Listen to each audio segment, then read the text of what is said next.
ইসলামে বলা হয়েছে, কোরআনে বলা হয়েছে নামাজ কায়েম করো। কিভাবে নামাজ পড়বেন প্র্যাকটিক্যালটা মুহাম্মদ সাল্লাল্লাহু আলাইহি ওয়াসাল্লাম করে দেখিয়ে গেলেন। কোরআনে বলা হয়েছে রোজা রাখো, কিভাবে রাখবেন প্র্যাকটিক্যাল করে মুহাম্মদ সাল্লাল্লাহু আলাইহি ওয়াসাল্লাম দেখিয়ে গেলেন। কোরআনে বলা হয়েছে মানুষের সঙ্গে ভালো আচরণ করো, কিভাবে করবেন প্র্যাকটিক্যাল করে মুহাম্মদ সাল্লাল্লাহু আলাইহি ওয়াসাল্লাম দেখিয়ে গেলেন। কোরআনে বলা হয়েছে ভালো কাজের আদেশ করো, কিভাবে করবেন প্র্যাকটিক্যাল করে দেখিয়ে গেলেন মুহাম্মদ সাল্লাল্লাহু আলাইহি ওয়াসাল্লাম। এই জন্য মুহাম্মদ সাল্লাল্লাহু আলাইহি সাল্লাম পৃথিবী ছাড়ার আগে তিনি বলেছিলেন, তারাকতু ফীকুম আমরাইনি লাউ তাদিল্লু মা তামাসসাকতুম বিহিমা কিতাবাল্লাহ ওয়া সুন্নাত রাসূলিহি। আমি মুহাম্মদ সাল্লাল্লাহু আলাইহি ওয়াসাল্লাম তোদের ছেড়ে চলে যাচ্ছি, যাবার সময় দুটো জিনিস রেখে যাচ্ছি। এক হলো কোরআন, যেটা আমার উপরে নাজিল হয়েছে, আর দুই হলো সুন্নাহ হাদিসগুলো রেখে গেলাম। যতদিন পর্যন্ত তোরা এই কোরআন আর হাদিসগুলো আঁকড়ে ধরে থাকবি ততদিন তোরা কোনোদিন পথভ্রষ্ট হবি না। জোরে বলুন সুবহানাল্লাহ। আমরা কোরআনকেও ফলো করিনি, হাদিসগুলো সুন্নাহগুলোকে আমরা আমল করিনি। সেই জন্য আজ আমাদের অবস্থা খুব করুণ জায়গায় দাঁড়িয়ে গেছে। এজন্য অনুরোধ করছি, কোরআন মোতাবেক জীবন যাপন করুন, হাদিস মোতাবেক সুন্নাহ মোতাবেক জীবন যাপন করুন। আসছি, সৃষ্টিকর্তা যুগে যুগে নবী পাঠিয়েছেন। আমার সামনে যে কিতাবটি আছে, কিতাবটি হলো কোরআনের বাণী। কোরআন আল্লাহর বাণী। কোরআনের পরিচয়টা কি? কোরআন আল্লাহর তরফ থেকে জিবরাইলের মাধ্যমে হযরত মুহাম্মদ সাল্লাল্লাহু আলাইহি ওয়াসাল্লামের উপরে আরবের মক্কা নগরের নিকটবর্তী একটি গুহাটির নাম হলো হেরা। হেরা নামক গুহাটি 610 খ্রিস্টাব্দে 1 ফেব্রুয়ারি সোমবার কোরআনের প্রথম আয়াত নাযিল হলো। ইকরা, রিড, পড়ো পড়ো পড়ো। এই কোরআনে আছে 82 জায়গায় বিভিন্ন অ্যাঙ্গেলে নামাজের কথা, আর 92 জায়গায় আছে লেখাপড়ার কথা। এই কোরআনে আছে 250 রকমের হারাম, এই কোরআনে আছে 250 রকমের হালাল। এই কোরআনে আছে সবর বা ধৈর্য শব্দটা 104 জায়গায়। কয় জায়গায়? 104 জায়গায় আছে ধৈর্য শব্দটা। আপনি কি ধৈর্য ধারণ করেছেন? সামান্য আপনি সন্ধ্যা 7টার সময় বসেছেন, আর এখন বাজে ধরুন 10টা, 10:30। এতেই আপনি ধৈর্য হারিয়ে ফেলেছেন।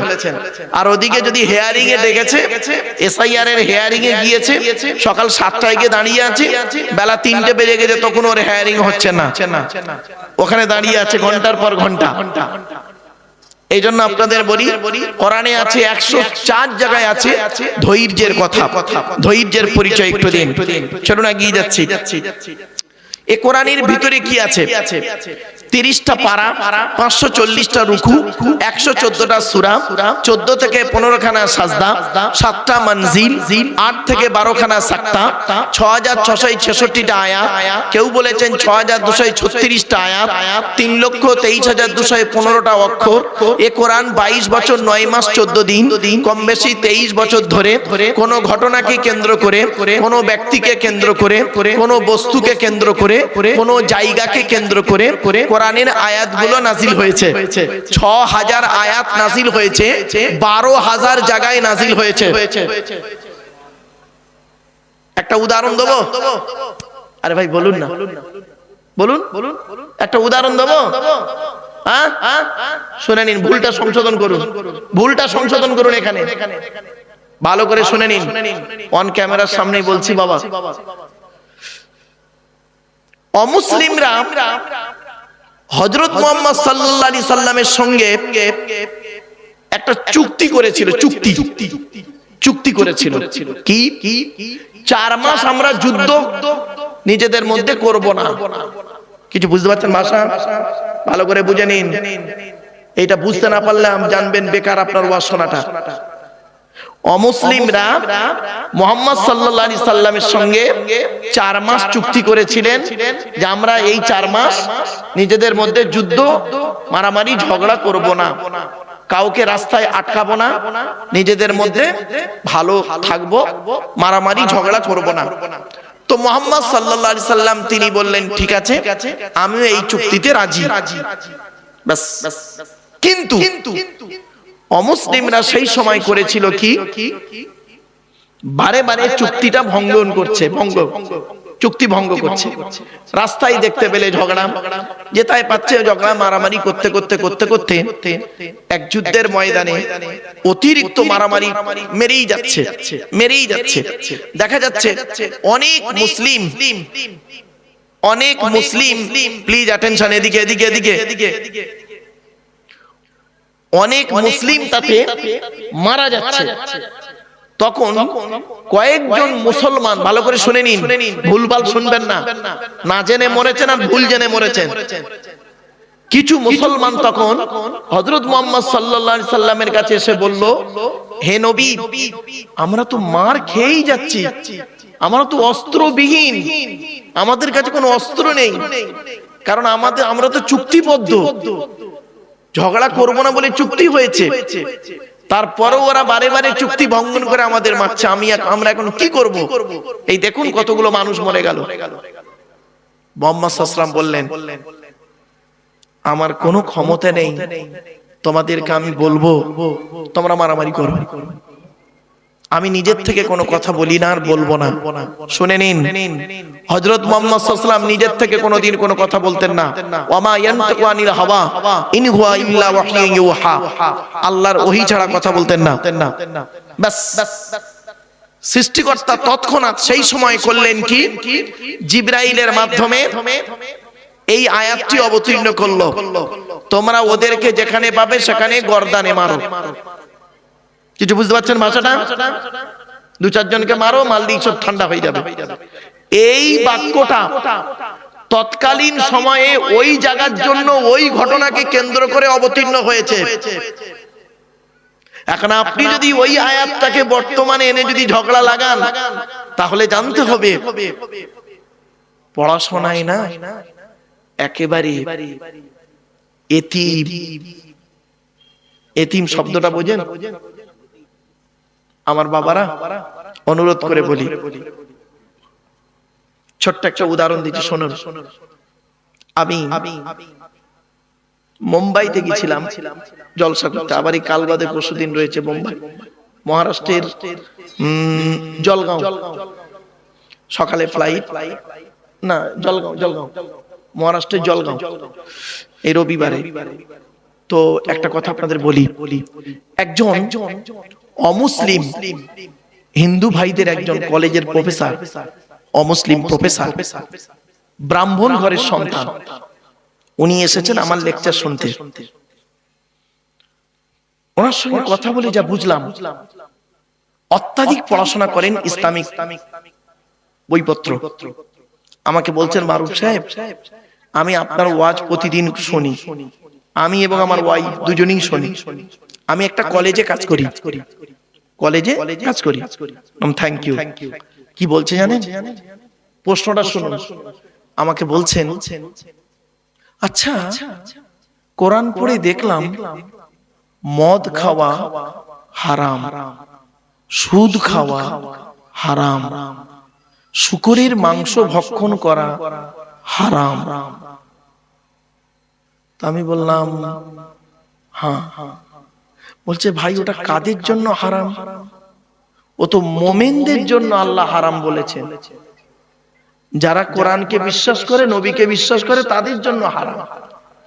আমি তো কোরআনকে বিশ্বাস করি না, নবীকে বিশ্বাস করি না, তাহলে আমি যদি মদ খাই, শূকরের মাংস ভক্ষণ করি, ব্যভিচার করি, তাহলে কিয়ামতের মাঠে সৃষ্টিকর্তা আল্লাহ কেন আমাকে শাস্তি দেবেন? আমাকে তো হারাম খাওয়ার, হালাল খাওয়ার কথা তো কোরআনই বলেনি। প্রশ্নটা বুঝতে পেরেছেন? দত্তপাড়ার মানুষ, হিন্দু মুসলিম, প্রশ্নটা বুঝতে পেরেছেন কি বলুন?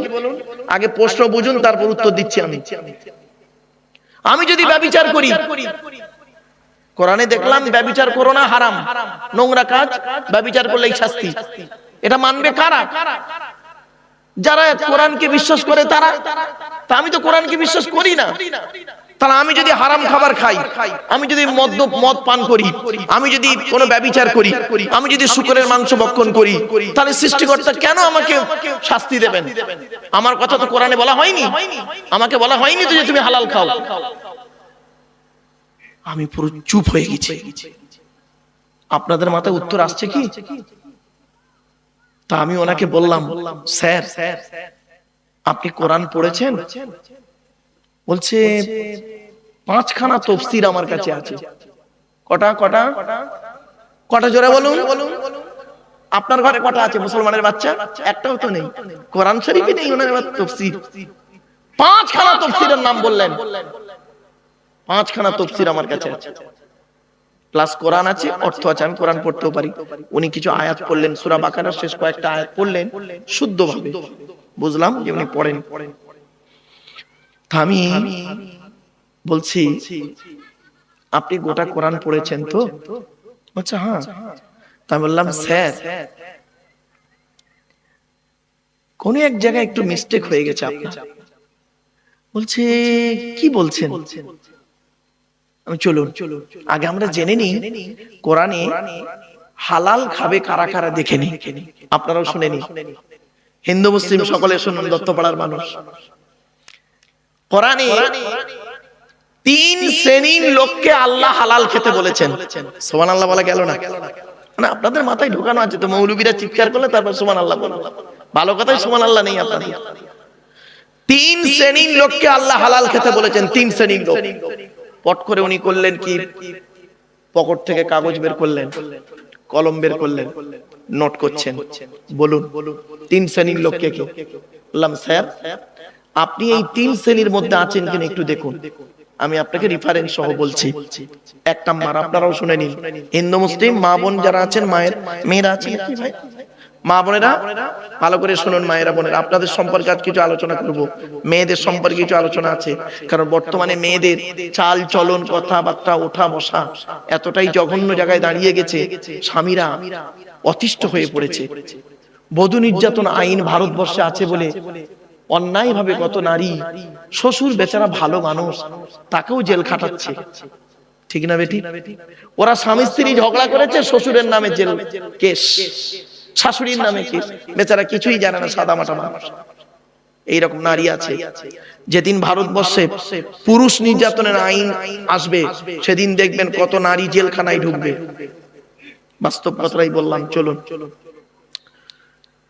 কোরআনে 3 শ্রেণীর লোককে আল্লাহ হালাল খেতে বলেছেন, শুনে নিন এবার কে কে। 1 নাম্বার, নবী রাসূলদেরকে আল্লাহ হালাল খেতে বলেছেন। কাদের কাদের কাদের? তখন পট করে উনি বলছেন ভাই নবী রাসূলরা তো হালাল খাবেন, এটা আবার আল্লাহ কোরআনে বলতে গেলেন কেন? আমি বললাম ভাই এইখানে একটু বোঝার ব্যাপার আছে, শুনে নিন। কোরআনে বলা হয়েছে 8 নম্বর পারা 10 নম্বর পৃষ্ঠা 9 নম্বর লাইন, সূরার নাম সূরা আরাফ, ফালানাসআলান্নাল্লাযীনা উরসিলা ইলাইহিম ওয়া লানাসআলান্নাল মুরসালিন। প্রত্যেক নবী রাসূলকে আমি কিয়ামতের মাঠে জিজ্ঞাসা করব, আপনাকে নবী করে পৃথিবীতে পাঠিয়েছিলাম, আপনি আপনার দায়িত্ব পালন করেছিলেন? আপনাকে রাসূল করে পৃথিবীতে পাঠিয়েছিলাম, আপনি আপনার দায়িত্ব পৃথিবীতে পালন করেছিলেন? নবী রাসূলদেরকে যদি এরকম প্রশ্নের সম্মুখীন হতে হয়, আমি আপনি কোন ব্যক্তি? রতি মহারতি আমাদের প্রশ্ন করা হবে না?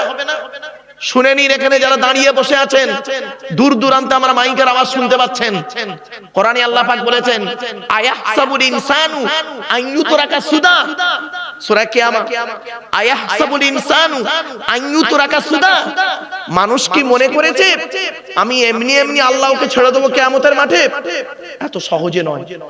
কড়ায় গন্ডায় হিসাব নেব, হিসাব নিয়ে যদি আমি মনে করি ওকে জান্নাতে দেবো, নইলে জাহান্নামে ফেলে দেবো। চলুন দেখি তাওরাত কি বলে দেখি। তাওরাতে বলা হয়েছে তোমরা আল্লাহর ইবাদত করো, জবুরে বলা হয়েছে তোমরা আল্লাহর ইবাদত করো, ইনজিলে বলা হয়েছে তোমরা আল্লাহর ইবাদত করো, এমন কি ঋগ্বেদের মধ্যে বলা হয়েছে অল্লং ষষ্ঠং অল্লং পূর্ণাম ব্রহ্মাম, আল্লাহই শ্রেষ্ঠ, আল্লাহই পরিপূর্ণ। আর কোরআন কি বলছে দেখি, কুল হুয়াল্লাহু আহাদ। হয়ে গেল, সৃষ্টিকর্তাকে আমরা খুঁজে পেলাম। সৃষ্টিকর্তা হলেন একক। এবার আসছি, তিনি আমাদের সৃষ্টি করেছেন। এবার আমাদের সম্পর্কে আমরা একটু আলোচনা করে নিই। চলুন। এজন্য ইসলাম এমন একটা ধর্ম, কয়েকটা পয়েন্ট আপনাদের বলে দিচ্ছি, শুনে নিন। এই শব্দগুলো আমি আর দ্বিতীয়বার বলবো না। হিন্দু মুসলিম সকলে শুনে নিন, যুবক যুবতী সকলকেই বলছি। প্রিয়জন আর প্রয়োজন, কি বললাম বাবা একটু বলবেন? প্রিয়জন আর প্রয়োজন। আপনি সৃষ্টিকর্তার প্রিয়জন হন, প্রয়োজন হবেন না। বিপদে পড়েছেন, সৃষ্টিকর্তাকে ডাকছেন, রব্বানা যালামনা আনফুসানা, আল্লাহ আমি বিপদে পড়েছি, তুমি আমাকে বাঁচাও। তো আল্লাহ যখন বাঁচিয়ে দিল তখন আপনি ভুলে গেলেন। এটা হলো প্রয়োজন। এই বান্দাকে সৃষ্টিকর্তা বেশি ভালোবাসে না। প্রিয়জন হন। সুখের দুঃখের দিনে যেমন সৃষ্টিকর্তাকে ডাকছেন, সুখের দিনেও তেমন সৃষ্টিকর্তার শুকরিয়া আদায় করবেন। ওই লোকটা হবে প্রিয়জন। কিছু বুঝতে পারছেন না? বুঝতে পারেননি? আপনি সৃষ্টিকর্তার প্রয়োজন হবেন না, প্রিয়জন হন। তাহলে একটা শব্দ পেলেন, প্রিয়জন, প্রয়োজন। 2 নম্বর শব্দ বলছি, আবেগ আর বিবেক। কি বললাম? আবেগ আর বিবেক। ইসলাম আবেগের ধর্ম নয়, ইসলাম বিবেকের ধর্ম। ইসলামে আবেগ নিয়ে চলে না। আবেগ নিয়ে কোনোদিন ইসলামে কাজ করতে যাবেন না, বলে দিলাম। কেন? পেছনে একটা কোরআনের আয়াত দিয়ে দিই, বুঝতে সুবিধা হবে আপনাদের। প্রফেট মুহাম্মদ সাল্লাল্লাহু আলাইহি সাল্লাম একদিন দাঁড়িয়ে আছেন। এমত অবস্থায় ওনার সঙ্গী সাহাবীদেরকে বলছেন, শোনো, তোমরা আমাকে পূর্ববর্তী নবীদের উম্মতদের মতো ভক্তি করতে গিয়ে জাহান্নামী নরকবাসী হয়ো না। তখন এক ব্যক্তি বললেন, হে নবী, পূর্ববর্তী যুগের নবীদের উম্মতেরা, অনুসারীরা, তারা তাদের নবীকে সম্মান করতে গিয়ে জাহান্নামী নরকবাসী হয়েছে? বলছে হ্যাঁ হয়েছে তো। বলে সে তো নবীকে সম্মান করে আবার জাহান্নামে যায়। বলল হ্যাঁ। ব্যাস, এমত অবস্থায় সৃষ্টিকর্তা জিবরাইল নামক দূত ফেরেশতা জিবরাইলকে বললেন, জিবরাইল চলে যাও। কোরআনের জিবরাইল এলেন, কোরআনের এই বাক্যটি তখনই অবতীর্ণ হলো। শুনে নিন, ওয়াকালাতিল ইয়াহুদু উযাইরু ইবনুল্লাহ ওয়াকালাতিন নাসারাল মাসীহু ইবনুল্লাহ। কোথায় আছে? 10 নম্বর পারাবা খণ্ডের 10 নম্বর পৃষ্ঠাতে 11 নম্বর লাইনে, সূরার নাম সূরা তাওবা, 30 নম্বর বাক্য বা আয়াতে। এর বাংলা মানে কি? ইহুদিরা, ইহুদি জাতি উজায়ের বলে একজন নবীকে ভক্তি করতে করতে করতে করতে একদম উজায়েরকে নবী না বলে বলল উজায়ের নবী নয়, তবে কে? উজায়ের আল্লাহর বেটা। নাউজুবিল্লাহ বলুন। আল্লাহ বললেন, লাম ইয়ালিদ ওয়া লাম ইউলাদ, আমি কাউকে জন্ম দেইনি, কেউ আমাকে জন্ম দেয়নি। গেল বাদ হয়ে। খ্রিস্টানরা ঈসা নবীকে ভক্তি করতে করতে করতে করতে ওরা কি করলো? কোরআন বলছে সালিসুল সালাসা, 3 দলে বিভক্ত হলো। এক দল বলল ঈসা নিজেই আল্লাহ, নাউজুবিল্লাহ বলুন। আর এক দল বলল আল্লাহ হলে এত দেরিতে এলো কেন? আল্লাহ নয়, তবে কি? আল্লাহর বেটা, নাউজুবিল্লাহ বলুন। আর এক দল বলল না, ঈসা আল্লাহও নয়, আল্লাহর বেটাও নয়, তবে কে? ঈসা হলো আল্লাহর বান্দা, আল্লাহর নবী। এই বিশ্বাসীতে ছিল মাত্র 12 জন। কতজন? এই বিশ্বাসী যারা, তাদের সঙ্গে আমাদের মেয়েদের বিয়ে দেওয়া জায়েজ, তারা যদি কিছু জবই করে দেয় আমাদের খাওয়া জায়েজ। এই বিশ্বাসী লোক ছিল মাত্র মোটে 12 জন। ঈসা নবীকে যখন আল্লাহ পাক তুলে নিলেন, একটা ঘরের মধ্যে ছিলেন, এই 12 জন সঙ্গীকে নিয়ে ঈসা নবী ছিলেন। এই 12 জন বাপেরা, অনেক দীর্ঘ আলোচনা এগুলো, চলুন। তো এই জন্য বলছি, ইসলাম আবেগের ধর্ম নয় বাবা, বিবেকের ধর্ম। চলুন। আর একটা শব্দ আপনাদের বলে দিচ্ছি, সেটা কি? ভালোবাসা, ভালো লাগা, দুটো কিন্তু এক নয়। ভালোবাসা, ভালো লাগা দুটো এক নয়। বাড়ি থেকে একটু ভাববেন। আর একটি শব্দ আমি বললাম আপনাদেরকে, কি শব্দটি? হচ্ছে ইতিহাস আর পরিহাস। কি বললাম বাবা, একটু বলবেন? ইতিহাস আর পরিহাস। এই যুবক ছেলে, হিন্দু মুসলিম, এই হিন্দু মুসলিম যুবক, তুমি যদি জীবনে উন্নতি করতে পারো, তোমার গায়ের ছেঁড়া জামাটা হবে জনগণের ইতিহাস। আর জীবনে যদি উন্নতি করতে না পারো, তোমার গায়ে সুন্দর পোশাকটা হবে জনগণের পরিহাস, মানে ঠাট্টা ঠাট্টা। এই জন্য কটা চারটে শব্দ মাথায় রাখুন। আমার বক্তব্যের শুরুতেই আজকে আলোচনা শুনতে বসেছেন, চারটে শব্দ মাথায় রাখুন। এক নাম্বার বলেছিলাম কি? প্রিয়জন। প্রয়োজন। সৃষ্টিকর্তা আল্লাহর প্রিয়জন হন, প্রয়োজন হবেন না। দু নাম্বার হলো কি বলেছি? আবেগ আর বিবেক। তিন নাম্বার কি বলেছি? ভালোবাসা, ভালো লাগা। দুটো এক নয়। চার নাম্বার বললাম ইতিহাস, পরিহাস।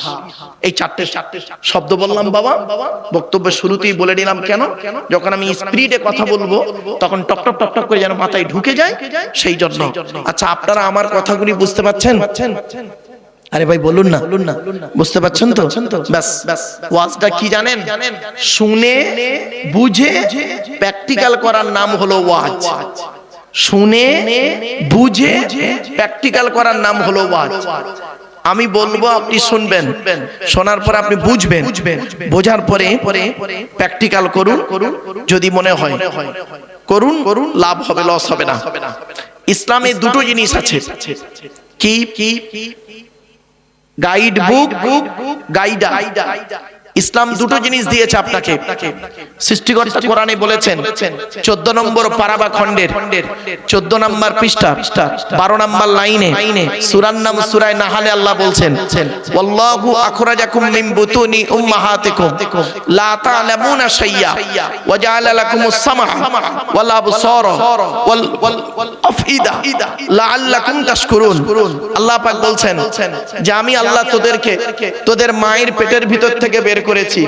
লা তা'লামুনা শাইয়্যা, পৃথিবীর কোন ভাষাই তুই জানতি কিনা। ওয়া জাআলা লাকুমুস সামআ, শোনার জন্য কান দান করেছি। ওয়াল আবসারা, বোঝার জন্য, এই দেখার জন্য চোখ দান করেছি। ওয়াল আফইদা, বোঝার জন্য হৃদয় দান করেছি। কেন?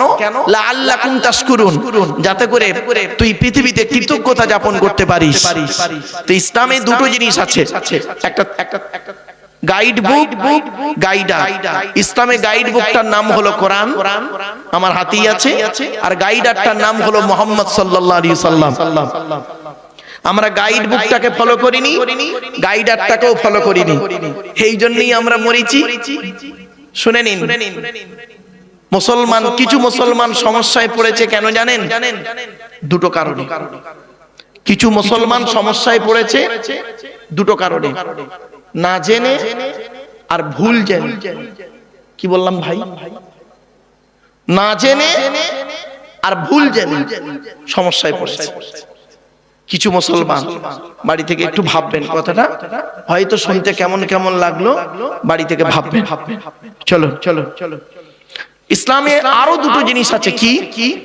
ইসলাম বলছে, ইসলামে আছে কম্পিউটার শিখতে গেলে দুটো জিনিস লাগে, থিওরি, প্র্যাকটিক্যাল। ইসলামে দুটো জিনিস আছে, থিওরি, প্র্যাকটিক্যাল। ইসলামের থিওরিটার নাম কোরআন, প্র্যাকটিক্যালটার নাম হলো মুহাম্মদ সাল্লাল্লাহু আলাইহি সাল্লাম।